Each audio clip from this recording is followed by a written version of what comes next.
What's up guys, it's Melly, and it just occurred to me that there's this little Taylor Swifty character that's invading and shaking the lives of my friends all over social media. I checked out her album cover, and for the most part, from what I read, it's just a simple Polaroid, the Impossible Project, I believe. So when I just saw that, I just thought it'd be fun to recreate and kind of poke fun at. So first you're gonna grab your photo of yourself against a blank wall and crop into a square.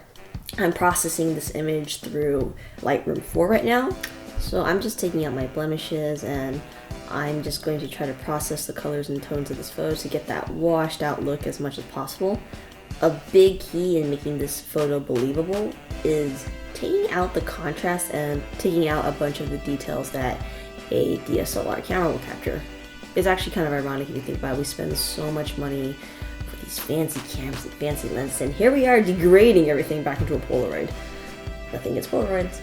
I'm just kind of messing with the color. I think I'm wearing a shirt with a woodchuck holding an axe. This woodchuck, squirrel, weasel creature has an axe, and I thought it was kind of weird and ironic. Since Taylor's sweatshirt has seagulls on it, I just found the next cute, weird animal graphic hoodie sweater thing.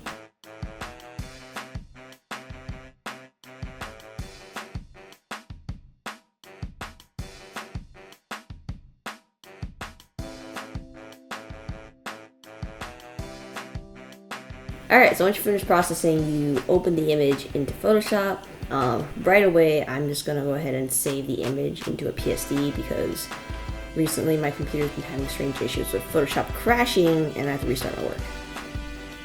Also, while I'm editing, I'm constantly jumping back and forth at looking at the original photo or the inspiration photo, just so I can keep that refreshed in my mind and keep matching it back and forth.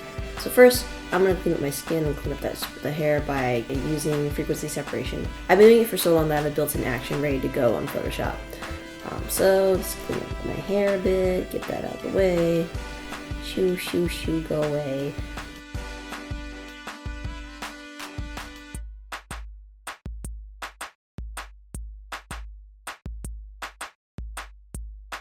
And looking back at the photo, because it's a Polaroid and it doesn't have any details, I gotta take out a lot of skin detail, especially my neck region and more of my face.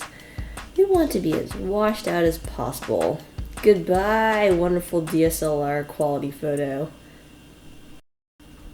So I created a high contrast black and white layer because this is gonna let me see where my blemishes are and like smooth out my skin. I'm also gonna lower the opacity of my texture layer because this will help give me that soft lo-fi feel that you see when you look at like old photos and stuff. And of course, since Taylor Swift is gorgeous, and I am not on the same level, I must use the beautiful tool called Liquify, which some people hate, and shrink myself, and make my neck longer, and sculpt my face, and shrink my shoulders, and maybe give myself bigger boobs if I feel like it, and pull up my lips. The trick with Liquify is that you make subtle changes, and all these small subtle changes will eventually build and help you sculpt your subject, yourself, or whatever it is that you're shooting. When you make giant changes, it looks super cartoony, and it doesn't come off as natural.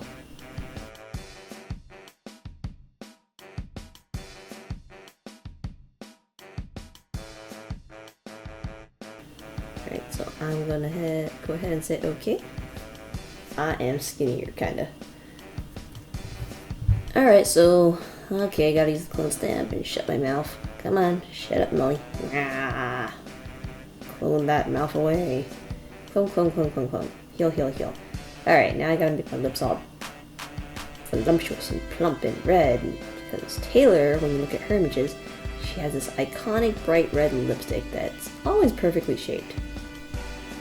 My lips aren't perfectly shaped, nor are they bright red, so now I must do this in post. So I'm using the pencil and maybe into a selection with about a 0.5 feather. Just using my dodge and burn layers to color and make them brighter, make them redder.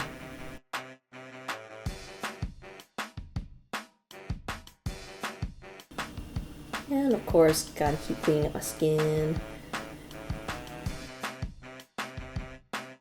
I wish there was like some sort of trick where you can take any digital photo and put it through an app or some sort of machine or, I don't know, magic lamp or something, and poof, your images would come out done and look like an authentic Polaroid film. But unfortunately, it doesn't exist. Most of the different presets or apps I've tried, it still looks very digitized. So the only way that has worked for me has simply been just going back and forth and playing with different curves layers and just keep pushing and playing with colors.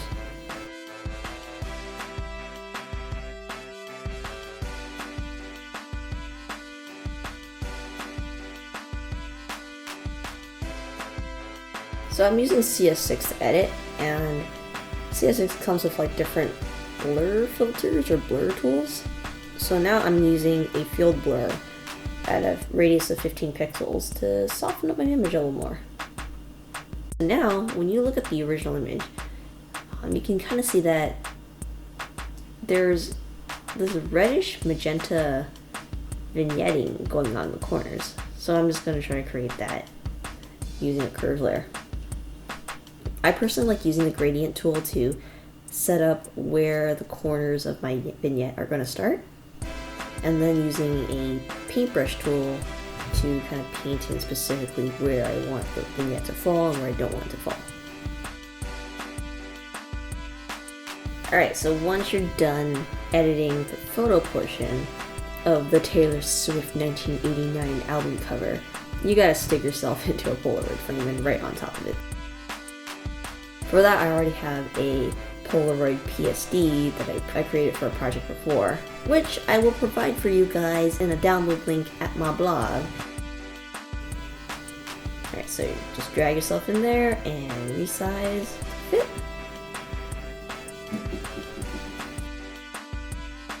So trying to make this image pass more as an actual Polaroid instead of a digital photo that I tried to edit to make it look like a Polaroid, I'm going to go ahead and double click on my photo and add an inner shadow.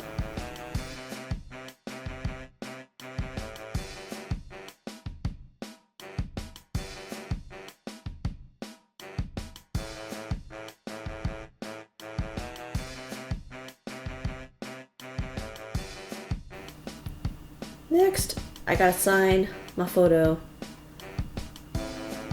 And to do that, I'm using a Wacom tablet, and I'm just using a brush tool and writing my initials out.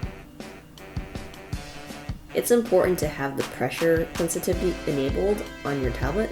This makes it so the brush actually mimics your writing.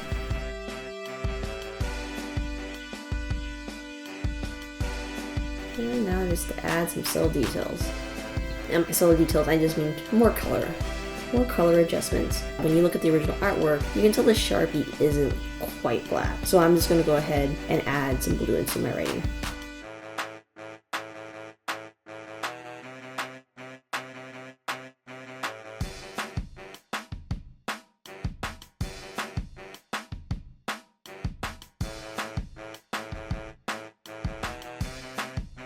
If you go to edit and apply image, you can add texture to any specific layer.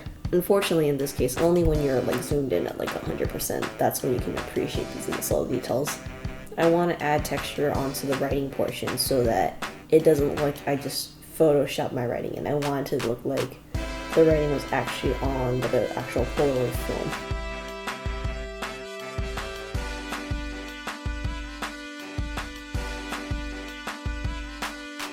Once you finish narcissistically autographing your own photo, you are done! Thanks again for watching my extremely high-speed edit. I'm sorry this was so fast, but there's a lot of information in this. Check out my blog at blog.melly.com. I'll have more information regarding how to make this edit, and also some downloadables. If you like what you see, follow me at mellylee_ over on Twitter and the Instagrams. Thanks again for watching. Bye!